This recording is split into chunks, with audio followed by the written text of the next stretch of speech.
Bonjour, je voudrais vous parler aujourd'hui du dépistage du cancer du sein et de la pandémie du Covid-19. En fait, depuis le début du confinement, toutes nos inquiétudes se sont naturellement portées sur l'infection par Covid-19 et par conséquent, toutes les activités de diagnostic ou de dépistage du cancer du sein ont été arrêtées. D'ailleurs, nous avons été très rapidement informés par les structures de coordination de l'arrêt du dépistage organisé. Alors aujourd'hui, plusieurs questions se posent, en particulier, quel a été l'impact de cette situation en termes de pronostic de cancer du sein?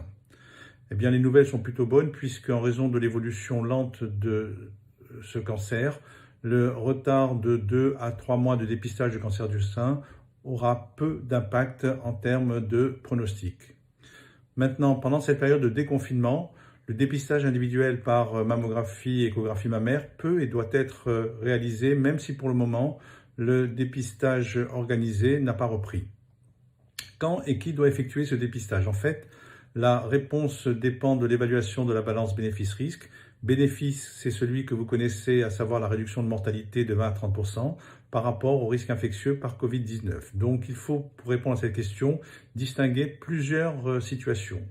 La première est celle des patientes avant l'âge de 74 ans. Eh bien, en absence de comorbidité, il faut refaire ces examens de dépistage. Par contre, en cas de comorbidité, à savoir un diabète, une insuffisance respiratoire, une surcharge pondérale, des patients hypertendus ou des patients sous immunosuppresseurs, eh bien, quel que soit l'âge, quand il y a une comorbidité, il est préférable de différer ces examens jusqu'à 6 mois. Au-delà de 75 ans, si la patiente est asymptomatique, pour le moment, il est raisonnable, là encore, de différer son examen de 4 à 6 mois.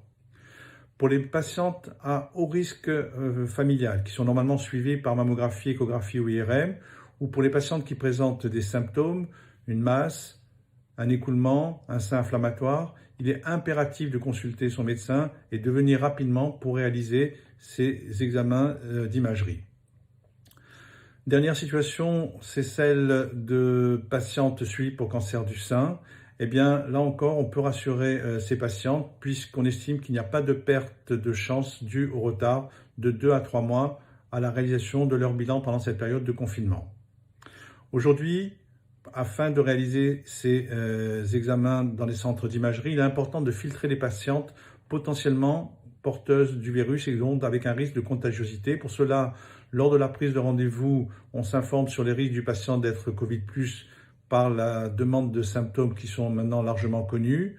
Deuxièmement, pour les patientes asymptomatiques, mais qui ont un environnement Covid+, eh bien, nous serons amenés à demander un test PCR.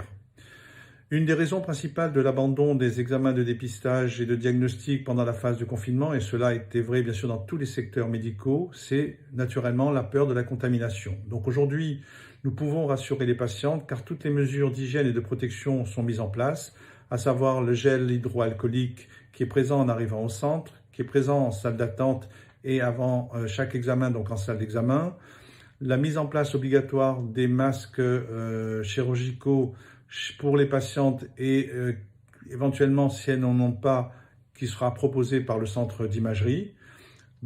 Troisièmement, le respect de la distanciation avec une limitation du nombre de sièges dans les salles d'attente.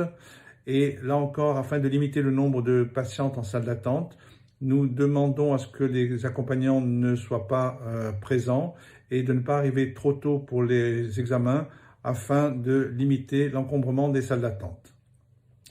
Autre élément, c'est la limitation du temps de présence des patientes dans le centre. Pour cela, le résultat sera communiqué oralement par le radiologue aux patientes et ensuite, le résultat sera adressé par mail au médecin et à la patiente. Enfin, il est important de rappeler que tous les locaux sont désinfectés, de la salle d'examen, des appareils de mammographie, des sondes d'échographie et le lit d'examen, et que tout notre personnel est protégé, depuis la secrétaire, les manipulatrices et manipulateurs, ainsi que les radiologues. Donc en conclusion, les nouvelles sont plutôt bonnes concernant ce retard de 2 à 3 mois dû à la période de confinement pour le dépistage ou pour les bilans de surveillance, car cela n'aura pas d'impact sur le pronostic. Mais aujourd'hui, alors que les règles de sécurité sont mises en place, il est essentiel de reprendre le dépistage de cancer du sein en particulier pour les femmes à haut risque génétique, et de se faire suivre pour son cancer du sein en réalisant son bilan d'imagerie dans les 3 mois et en fonction bien sûr de la date du dernier bilan. Maintenant, en cas de symptômes, les patientes doivent absolument consulter rapidement, même si elles sont Covid+, avec dans ce cas des circuits indépendants et sécurisés afin d'éviter tout risque de contamination des autres patientes. Aujourd'hui, si malheureusement pour le moment il n'existe aucun traitement spécifique pour le Covid-19, nous avons des traitements efficaces pour le cancer du sein et donc pour éviter toute perte de chance, il est temps de reprendre le dépistage du cancer du sein.